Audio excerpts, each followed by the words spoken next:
Juliano Cunha, ele que é diretor de comunicação da SBCO. Doutor Juliano, muito boa aula para você. Bom dia, Moura, bom dia a todos, obrigado pelo convite. É um prazer estar aqui para podermos esclarecer aí muito sobre o que se fala em relação ao estilo de vida, a prevenção primária ao câncer. E parabéns pelo dia de hoje, dia do jornalista, vocês são fundamentais aí nessa jornada junto conosco aí em relação aos cuidados com o paciente oncológico. Então, vamos lá. Só me diz se está ok, Moura. Tudo bem?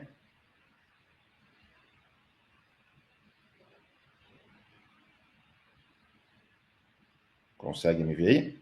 Está assim, doutor. Eu Ok, vou sair então aqui vamos lá. novamente, mas estava tudo certo. Beleza.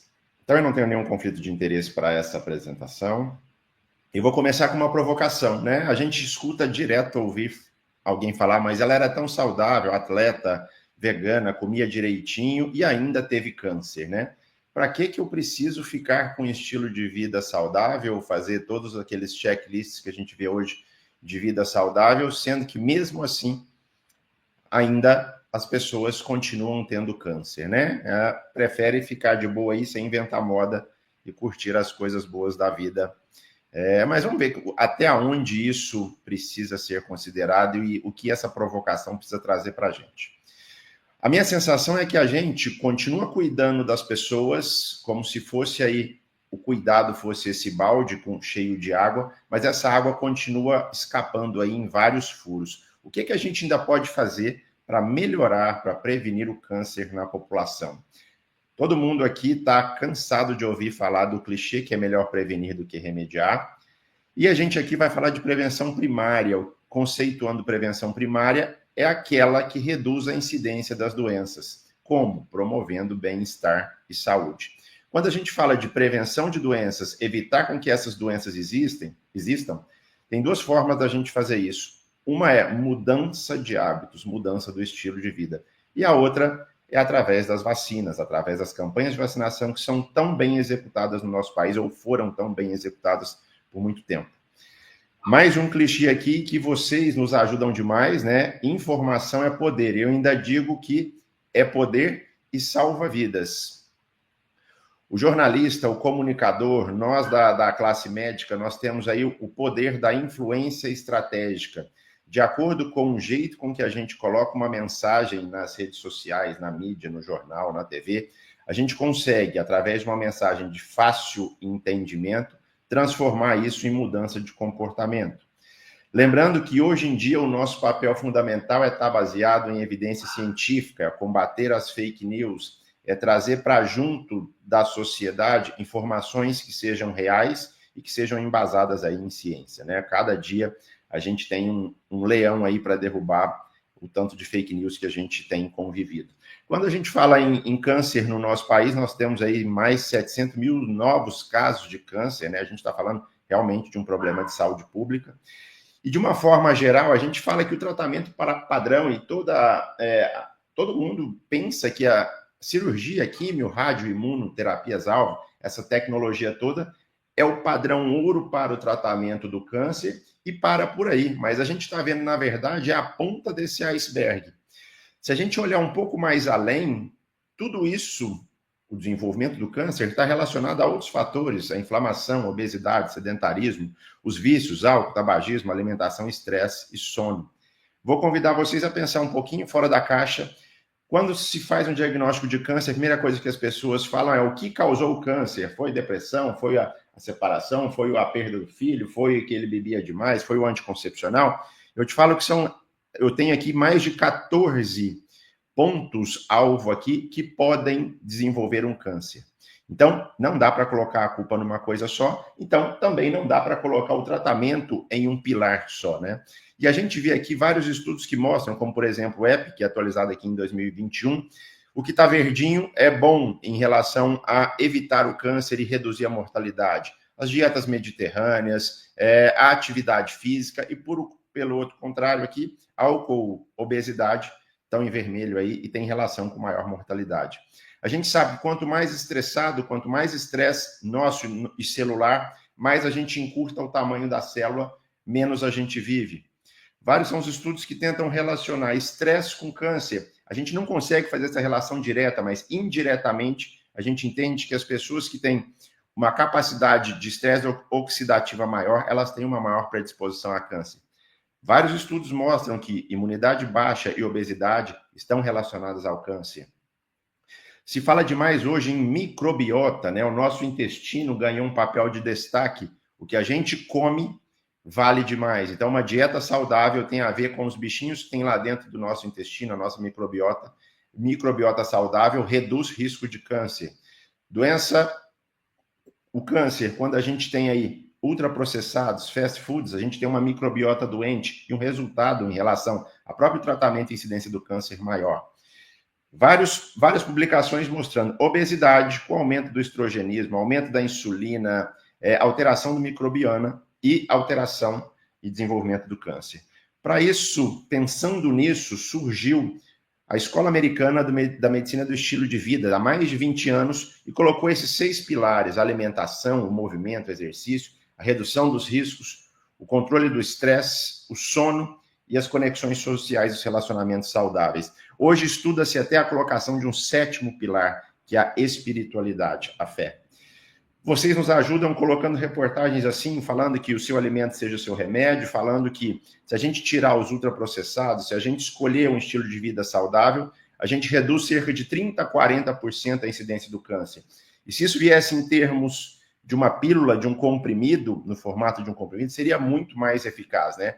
Porque ninguém hoje está muito afim de botar o tênis, parar de fumar, comer uma dieta equilibrada, mudar o estilo de vida. Se tivesse remédio, seria mais fácil. Digo para vocês que os nossos guidelines não mostram dieta milagrosa, eu tenho que colocar verdura no prato, um prato colorido, reduzir o consumo de carnes, de ultraprocessados, de bebidas alcoólicas e bebidas açucaradas. Mas não tem nenhum segredo. O que a gente precisa é manter um peso corporal adequado ao longo de toda a vida. Vários estudos mostram que câncer e obesidade estão linkados aí na mulher, câncer de endométrio, câncer de mama, câncer de ovário.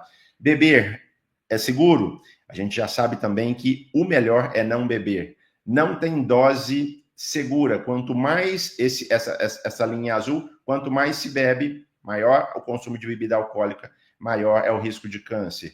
Esse mesmo estudo que eu apresentei antes, o EPIC, mostrou um risco atribuído às mulheres que consomem bebida alcoólica em cerca de 5% no aumento do câncer de mama.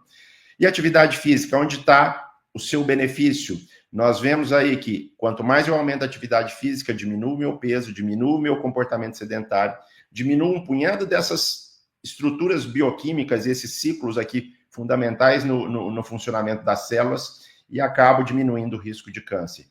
Inúmeros trabalhos que mostram que a atividade física está associada com redução do risco de câncer, antes, durante e depois do tratamento. O que diz os nossos guidelines? Faça de 150 a 300 minutos de atividade física por semana, intensidade moderada. Se você for fazer uma atividade mais intensa, pode ser de 175 a 150. O importante é manter-se ativo. Eu costumo dizer também que qualquer movimento importa e que atividade física, então, tem que ser vista como remédio. Em relação à mama, quem fazia atividade física antes de ficar doente, quase 20% de redução de mortalidade. Quem faz atividade física durante o tratamento tem seus benefícios. E depois do tratamento, 40% de redução de mortalidade. Então, não dá para ficar parado no paciente oncológico. Vários outros estudos, meta-análises, que mostram que antes ou depois do diagnóstico do câncer, eu tenho redução de mortalidade. Vários guidelines nacionais mostrando isso também. E uma pesquisa nacional mostrou que aquele médico que não faz atividade física, não tem um estilo de vida saudável, ele tem menos chance de recomendar isso para os seus pacientes. O médico que não se exercita tem 2,5 vezes menos recomendação sobre mudança do estilo de vida. O sono. A gente já tem aí falando que sono, que tem na cabeça que sono é para os fracos, sono é perda de tempo, né? Hoje, no mundo moderno, todo mundo workaholic aqui, o ócio e não dormir parece que é chique, né? Mas não é bem assim. Lembrar que as mulheres, 60% delas têm insônia na menopausa. Não dormir, eu altero todo esse ciclo sono-vigília, dia-noite, altero a produção hormonal, diminuo a produção de melatonina e causo muito transtorno no nosso organismo. Trabalhadores noturnos, pessoas que trabalham em hospitais à noite, mulheres, têm mais risco de câncer de mama, quase 20% aí no aumento do câncer de mama. A própria Organização Mundial já colocou a privação do sono como um fator de risco para câncer. Manejar o estresse dentro da medicina do estilo de vida é importante. Como? Através da atividade física, dormindo bem, através de práticas de meditação e de yoga e através das conexões sociais. Nós temos estudos também que mostram que a meditação é importante para o paciente oncológico. Nós temos aí as Blue Zones, que já são tema de filme, de documentários, são lugares onde as pessoas são mais longevas. E por que elas vivem mais? Isso não depende da geografia. Eu tenho nos Estados Unidos, tenho no Japão, tenho na Europa. Mas essas pessoas vivem diferente, porque elas dormem bem, elas movimentam-se, elas têm a família como primeiro lugar, elas pertencem a determinadas tribos, elas até bebem vinho, mas com moderação, reunidas à mesa junto com os amigos. Elas têm conexões sociais. A dieta poderia ser próxima daquela dieta com mais vegetais, mediterrâneas. E uma coisa que eu sempre acho interessante é que elas comem até 80% da saciedade. Então, elas não comem até o máximo que seria possível. Isso ajuda na redução da obesidade e também reduzindo a incidência dos tumores. E uma outra coisa que cabe a nós falar é que todo mundo fala, por que eu não tenho uma vacina contra o câncer? Né? A notícia que todo mundo gostaria de ver, o mundo espera uma vacina contra o câncer.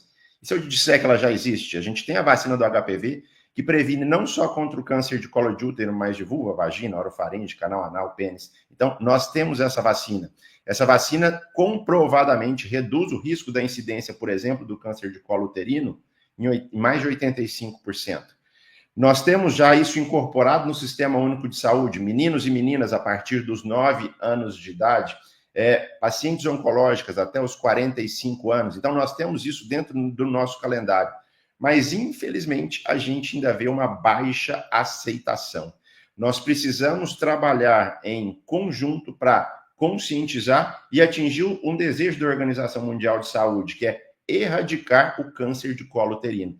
A gente está falando de uma doença que é devastadora, que é o câncer de colo uterino, causada por um vírus, que nós temos uma vacina para eliminar esse vírus, eliminar a doença, mas que a gente ainda não atingiu o nosso objetivo. O Brasil precisa melhorar, mas nós temos países como a Austrália, países europeus, onde a redução do câncer de colo uterino já chegou a esses níveis que a gente está falando. Então é por isso que eu falo do trabalho em equipe, não só com os profissionais de saúde, mas junto com vocês. Lembrar que a gente está falando aqui de prevenção primária, de mudança de comportamento, isso é dificílimo, é mais fácil tomar um comprimido do que botar um tênis e melhorar o que a gente coloca no prato. Mas existem fases para isso, existem estratégias para isso. Muitas vezes a gente vai recair, mas é possível voltar e continuar com a busca de um estilo de vida mais saudável, né? Tem estratégia, a gente chama isso de método SMART, a gente combinar com a paciente, combinar com a sociedade, o que é possível, o que eu quero agora, perder quanto de peso, em quanto tempo eu consigo fazer isso, é uma meta realista, para que isso é importante para mim? E vamos combinar quanto tempo eu consigo fazer isso. Então, devagarzinho, a gente vai estipulando novas metas e alcançando esses objetivos.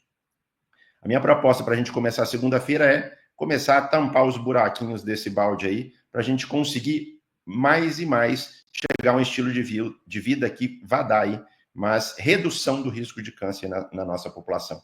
E para facilitar aqui, o que precisa é de receita da vovó, comer de verdade, movimentar-se, eliminar os vícios, dormir bem, estar presente, focado no hoje, né? Manter-se calmo e vacinar-se.